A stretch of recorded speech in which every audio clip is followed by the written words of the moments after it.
방금 말씀 주신 것처럼 이제 야당에서는 그런 시각이 있고 김민수 대변인께서도 야당의 그런 시각을 언급해 주셨는데 구장훈 차장님, 네. 이 시각이 촉발된 게 이번에 있는 이재명 대표의 SNS 글 때문 아닌가요? 그렇습니다. 갑자기 100년 전 이토 히로부미가 소환이 되면서 이 반일 감정이 좀 이렇게 극대화되면서 이 네이버 매각과 관련돼서 이슈가 좀 커진 측면이 있어 보입니다. 물론 보는 하나의 사건을 놓고 해석은 다양할 수 있다고 생각이 됩니다. 그런데 저는 좀 안타까운 것이 대한민국은 이미 세계 10위권의 경제 대국으로 이 여러 나라와 이 무역과 서비스를 교류하고 있는 나라입니다. 그래서 경제 성장을 이룬 나라입니다.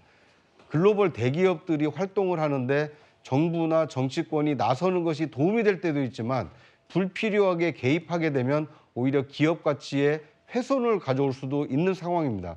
이번 네이버 라인 사태의 경우에는 네이버라는 이 포털 기업이 해외에서 성공적으로 서비스를 해서 기업 가치를 굉장히 키운 겁니다. 그런데 키운 과정에 그 개인정보가 유출되는 사고가 나서 그 사고를 어떻게 처리하느냐를 놓고 서비스가 이루어지고 있는 일본 정부 당국의 어떤 입장이 나온 것뿐입니다. 예. 저는 이걸 가지고 우리 정치권 또는 우리 정부가 나서서 이래라 저래라라고 하는 것은 오히려 과잉 대응일 수 있기 때문에 오히려 당사자인 네이버의 어떤 그 결정을 차분히 좀 지켜볼 필요가 있지 않나 하는 생각이 듭니다. 예, 일단 정치권의 목소리를 먼저 좀 듣고 오겠습니다. 민주당은 대일 굴종 외교다라는 표현을 쓰고 있고 국민의힘은 반발하고 있습니다. 이 스튜디오에서도 여러분 느끼셨겠지만 정치권 현장에서도 목소리가 엇갈리고 있습니다. 들어보시죠.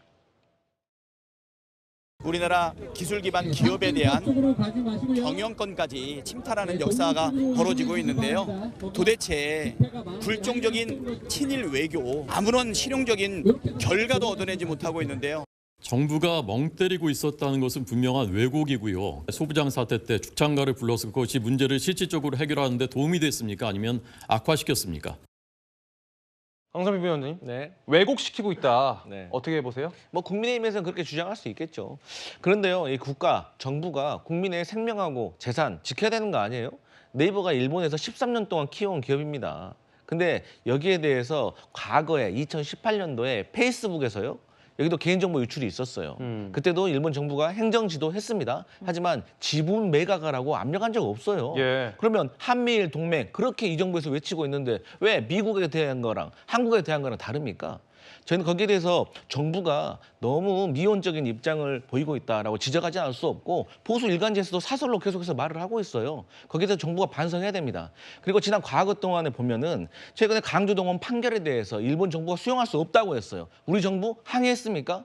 또 위안부와 관련된 3자 변제 방식에 대해서도 동의했잖아요. 근데 일본 기업 참여하고 있습니까? 박진 외교부 장관이요. 물 한 잔이 있는데 반 잔은 우리가 채웠으니 반 잔은 일본이 채워야 된다 그랬어요.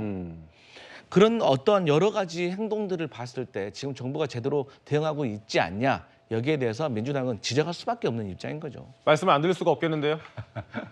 여기 민주당한테 좀 묻고 싶어요. 진짜로 일본과의 감정을 이렇게 만든 이유가 뭐냐? 북한이 대한민국을 침략할 가능성은 충분히 있습니다. 일본이 대한민국을 침략할 가능성이 있습니까? 전쟁상의 위험이 있습니까? 어떠한 위험을 가지고 있습니까? 그리고 아까 국가에서 당연히 도와야 된다라고 했는데요. 네이버에서 기업이 나서지 않아주셔서 감사합니다라고 3번이나 인사를 했어요. 자, 이거 얼마나 진정성이 있습니까? 지금 기업이 원하지 않는 거예요. 기업이 국가나 정치권에서 이거 좀 개입하지 말아주세요라고 하고 있는 겁니다. 그럼에도 불구하고 국민들을 선동하기 위해서 계속 반일 감정을 이토 히로부미까지 꺼내면서 하고 있다라는 말씀을 드리고요.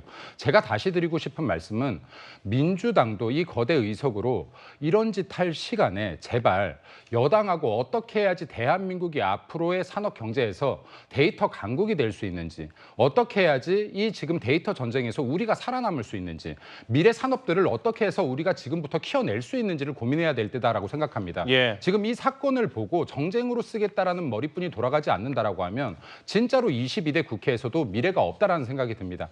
제발 국민과 민생을 보고 그리고 대한민국 미래를 보고 협치해달라는 부탁드리고 싶습니다. 알겠습니다.